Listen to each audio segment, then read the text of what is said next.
विस्फोटामागे आणि यंत्रणा फेल्युअर आहे सरकारचं असं देखील बोललं जातं. रोज अशा प्रकारचे आरोप होत आहेत. मला असं वाटतं की मी आता जे उदाहरणं दिले तुम्हाला, ज्या ठिकाणी निवडणुका चालू आहेत, काही IPL मॅचेस चालू आहेत, तिथली सुद्धा जर आपण, आणि मला आणखीन दोन गोष्टी मला सांगायच्या आहेत की आपण म्हणतो महाराष्ट्र हा नंबर 1ला आहे, तशातला विषय नाही. तुम्ही जर पर मिलियन केसेस, पर मिलियन, महाराष्ट्र एक मोठं राज्य आहे, 12.5 कोटी लोक इथे राहतात, म्हणजे इथलं त्या ठिकाणी पॉप्युलेशन.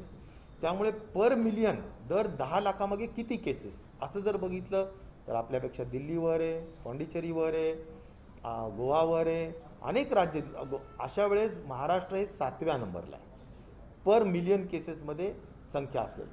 आणि मला हेही सांगायचं की मागच्या आठवड्याचं जर बघितलं, कारण हे आता मागच्या 1 महिन्यातच आपण वाढतोय, तर मागच्या आठवड्यामध्ये सगळ्यात जास्त जर 600% म्हणजे 6 टाइम्स ज्या केसेस वाढत आहेत त्या सिक्कीममध्ये वाढल्या आहेत, लडाखमध्ये वाढल्या आहेत. त्याच्यानंतर कर्नाटक मागच्या आठवड्याची जी राईज आहे 200% आहे. आपल्या बाजूला जे तामिळनाडू आहे, आंध्र प्रदेश आहे, आंध्र प्रदेश 180% आहे. आणि त्यामुळे मला म्हणायचं की आपल्यावर 8 राज्य आहेत मागच्या आठवड्यात ज्यांची टक्केवारी आपल्यापेक्षा जास्त आहे. आपली 80% आहे आणि इतरांची 120%पासून तर 600%पर्यंत आहे.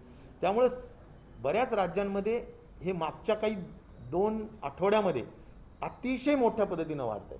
मी जी ही टक्केवारी सांगतोय ही तुम्हाला अधिकृत टक्केवारी सांगतोय की आपलं राज्य मोठं असल्यामुळे ॲब्सोल्यूट नंबरमध्ये आपला आकडा मोठा दिसतो, परंतु पर्सेंटेज जे काही वाढण्याचं पर्सेंटेज आहे, आपली जी पर्सेंटेज होतं त्यामध्ये किती वाढ झाली तर 80%.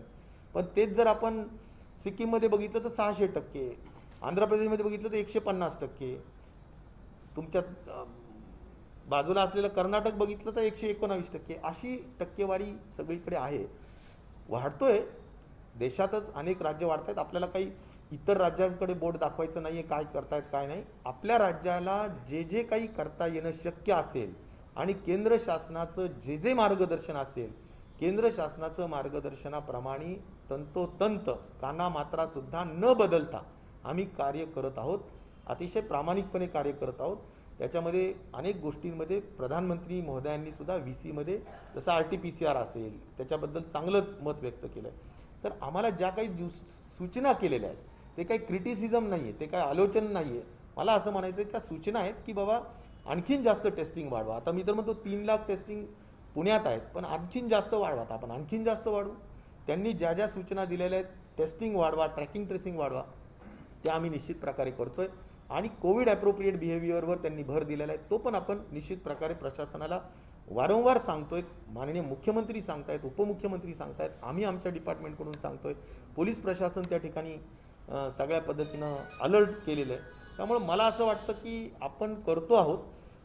जनतेने सुद्धा या सगळ्या गोष्टींना सहकार्य करावं अशी माझी नम्रतेचं आव्हान आणि विनंती आहे. मला असं वाटतं की यापेक्षा पुढे जाऊ नये. जरूर अपेक्षा अशीच आहे. आता इपिडेमिओलॉजिस्ट इथे आवटी आहेत, बरेचशी लोक आहेत, त्यांना मी चर्चा केली आहे सातत्याने. तर अजून 2-4 दिवस अशा पद्धतीनं राहील आणि नंतर कमी होईल असा अंदाज त्यांनी व्यक्त केलेला आहे. मलाही असं वाटतं की लवकर आता पीकला, आता जे काही आहे ते पीक समजून खऱ्या अर्थाने आता खाली उतरायला हवं अशी आशा जरूर मी व्यक्त करेल. परंतु आपण ऑब्झर्व करावं लागेल 1-2-3 दिवसांनी. जम्बो हॉस्पिटल सुरू करण्यात आलं आजपासून.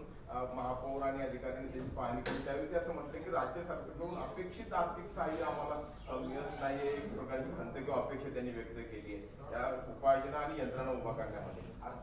मला असं वाटतं की जे जे काही कुणाचेही देणी राहिलेली असतील किंवा ज्यांना करारामध्ये किंवा ॲग्रीमेंटमध्ये ज्या ज्या गोष्टी ठरल्या असतील आणि शासनाकडून देय रक्कम असेल ती देण्याच्या दृष्टिकोनातून निश्चित प्रकारे कार्य होईलच. माननीय अजितदादा पवार साहेब जे उपमुख्यमंत्री आहेत आणि ते जिल्ह्याचे पालकमंत्रीसुद्धा आहेत आणि ते वारंवार आठवड्याला बैठक घेत असतात. त्यांच्या कानावर ह्या सगळ्या गोष्टी मी पण टाकेल आणि ते पण तत्परतेने या सगळ्या गोष्टींमध्ये निश्चित प्रकारे सोल्युशन काढतीलच असं मला विश्वास आहे. राज्यामध्ये विरोधी पक्ष असतात किंवा अनेक ठिकाणी आपण बघतो की राज्य सरकारने राजीनामा द्यावा अशी मागणी भाजप करते. दुसरीकडे तुमचे नाव चर्चेमध्ये येते, जयंत पाटलांचे नाव येते, अजित पवारांचे नाव येते. जो आरोप होतोय 100 कोटी रुपये दर महिन्याला वसुली करायचे आदेश गृहमंत्र्यांनी दिलेले होते, त्याच्यावरती बऱ्याच बैठका ज्या आहेत त्या सुरू आहेत. तुमचं एकतर मत काय आहे आणि दुसरी गोष्ट तुम्हाला काही कन्वे करण्यात आलेलं आहे का असं काही, किंवा तुम्हाला काही कल्पना आहे का तुमचं नाव चर्चेत आहे? मला एवढंच वाटतं की या बाबतीत जे काही इन्व्हेस्टिगेशन आहे ते इन्व्हेस्टिगेशन प्रॉपरली चालू आहे. काही आरोप झालेले आहेत त्याबाबत आदरणीय पवार साहेबांनी सुद्धा काल प्रेस कॉन्फरन्समध्ये सांगितलं की आरोपाचं सुद्धा इन्व्हेस्टिगेशन केलं पाहिजे. ते आरोप आहेत त्याची सुद्धा खरेपणा तपासला पाहिजे हे पवार साहेबांनी त्या ठिकाणी स्पष्ट केलेलं आहे. आणि मला वाटतं की कोणत्याही पार्टीमध्ये शेवटी पक्ष अध्यक्ष आमचे सर्व नेते आदरणीय पवारसाहेब जे त्यांना योग्य वाटतं ते करत राहतात. त्यामुळे त्यांचा निर्णय हाच अंतिम असतो. त्यामुळं मला वाटतं की त्याच्यामध्ये मीडियानी सुद्धा फार उत्सुकता असू नये की जे जे जे असेल ते पवारसाहेबांसारखे एक दृष्टी नेते आहेत ते योग्य करतात जे करतात. थँक्यू.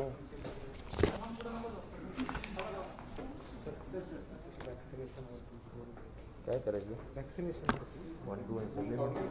नसल्यामुळेच आता स्पाईक आहे असं सगळे एक्सपर्ट मत व्यक्त करतात आणि त्यामुळे पुन्हा जी संख्या वाढते त्याच्यामुळे लॉकडाऊन पुन्हा होतंय का काय अशी भीती सर्वसामान्यांच्या मनात आहे. नवीन काही निर्बंधांचा विचार सुरू आहे का आणि आता जे निर्बंध लागू आहेत त्याच्या अंमलबजावणीसाठी काय?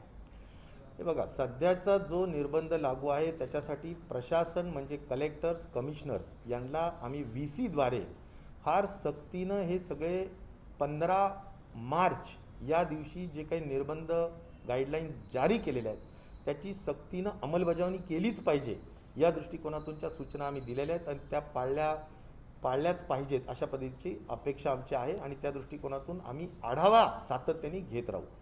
हा झाला गाईडलाईन्सच्या अनुषंगाने. मला हाही प्रश्न विचारायचा आहे की खरोखर मी तर तुम्हाला सांगितलं की पुण्यामध्ये समजा देशामध्ये कदाचित पर मिलियन केसेस 3 लाख कदाचित जास्त म्हणजे एवढे टेस्टिंग आपण करतोय तर आपलं राज्य टेस्टिंगमध्येही नक्की पुढे आहे. प्राईम मिनिस्टरांनी VCमध्ये स्पष्ट सांगितलं की UPमध्ये केरळमध्ये अन्य राज्यांमध्ये आता सगळ्यांची नावं मी घेत नाही पण जरी टेस्ट होत असतील काही तर त्याच्यामध्ये अँटीजन टेस्ट जास्त होत आहेत रॅपिड अँटीजन की ज्याची ऑथेंटिसिटी तेवढी नाही आहे आणि केंद्र शासन सारखं सांगतं की किमान 70% तरी केल्या पाहिजे. तर आपण 73% RT-PCR करतो आहोत. 550च्या वर आपल्या RT-PCRचे लॅब्स आहेत आणि त्यामुळे RT-PCR पूर्ण ऑप्टिमम कॅपॅसिटीनी वापरलेच पाहिजे किंवा त्याचा पूर्ण वापर झालाच पाहिजे, त्याची कॅपॅसिटी युटिलायझेशन झालीच पाहिजे. हे सुद्धा आम्ही प्रत्येक सिव्हिल सर्जनला किंवा आमच्या हेल्थच्या सगळ्या संबंधित लोकांना कळवलेलं आहे. मला एवढंच वाटतं की ज्या गोष्टी करणं अभिप्रेत आहे ट्रॅकिंग ट्रेसिंगशिवाय टेस्टिंग होतच नसते. कारण हाय रिस्क आणि लो रिस्क ट्रेसिंग करून जे काही लोक काढतो आपण कॉन्टॅक्ट्स त्यांचीच टेस्टिंग केली जाते आणि त्यामुळे ट्रॅकिंग ट्रेसिंग टेस्टिंग ह्याच्यावर जे केंद्रीय कमिटीने जोर दिलेला आहे तो आम्ही निश्चित प्रकारे करतोय. होम आयसोलेशनवर लक्ष ठेवण्याचं काम करतोय. संस्थात्मक विलगीकरण अधिक प्रमाणात व्हावं या दृष्टिकोनातून प्रयत्न करतोय आणि कोविड अप्रोप्रिएट बिहेवियर म्हणजेच कोविड अनुषंगिक जी काही वर्तणूक आहे त्या संदर्भात सुद्धा आम्ही अत्यंत जागरूकतेने लक्ष ठेवू नये. मला वाटतं की याच काही गोष्टी आहेत आणि मला याबद्दल प्रतिप्रश्न असाही सहज आपल्याला मीडियाच्या माध्यमातून मला विचारायचं आहे की आता ज्या ठिकाणी मोठ्या पद्धतीनं इलेक्शन्स चालू आहेत तिथंही सभा चालू आहेत, मोठमोठ्या पद्धतीनं सभा चालू आहेत, तिथं सोशल डिस्टन्सिंग पाळले जात नाही आहेत. गुजरात आणि अन्य ठिकाणी सुद्धा मोठ्या पद्धतीनं IPL आणि त्याच्या मॅचेसमध्ये सुद्धा खूप गर्दी आहे. मला एक कळत नाही की आपण राज्यातलं एक नक्की मी प्रामाणिकपणे सांगेल की इथे ॲक्टिव्ह केस आली की त्याच्या संदर्भातलं पोर्टलवर ICMR पोर्टलवर ती नोंदवली जाते. टेस्टिंग झाली की ऑटोमॅटिकली टेस्टिंगची सगळ्या नोंदवल्या जातात. कुठलंही लपवालपवीचं काम आपल्या राज्यामध्ये केलं जात नाही. मग CFR आज 0.4 ते जे काही असेल ते आपण दिलं जातं. इतर राज्यामध्ये कदाचित हे होतंय का नाही होत हा प्रश्नचिन्ह आहे. पण आपण ज्या पद्धतीनं मास्क आणि सगळ्या गोष्टींचं कंपल्शन केलं आहे, मास्कच्या किमती खाली आणल्यात, अनेक गोष्टींचं आपण केलेलं आहे आणि करत राहणार आहेत. एक मिशन मोडवर करत राहणार आहेत. जरी सातत्याने वर्षभरात हे लोक काम करत आहेत तरी आम्ही मिशन मोडवर हे काम करत राहणार. पुण्यासाठी सरसकट व्हॅक्सिनेशनला परवानगी द्यावी जेवढ्या केसेस आहेत अशी मागणी होते. उपमुख्यमंत्री अजित पवारही म्हणाले होते की आम्ही केंद्राकडे याचा पाठपुरावा करू. त्याचा काही विचारधीन आहे का? आणि 45च्या वरती अननोन कोमॉर्बिडिटीज असतात त्यामुळे त्यांचंही व्हॅक्सिनेशन व्हावं अशी मागणी आहे. 45 वरचे लोक जे कोमॉर्बिड आहेत त्यांना तर 100% आपण वॅक्सिनेशन करतोच आहोत. त्याच्या खालचे जर कोमॉर्बिडला करायचं असेल तर केंद्र शासनाच्या सूचना किंवा त्याच्यामध्ये मान्यता त्याची लागणार आहे. मला असं वाटतं की मी स्वतः मागे पण एकदा बोललो होतो की युनिव्हर्सल 18 वर्षाच्या वरचे जे पात्र लोक आहेत सगळ्यांना खरं म्हणलं तर आता वॅक्सिनेशनची गरज आहे आणि व्हायला हवं.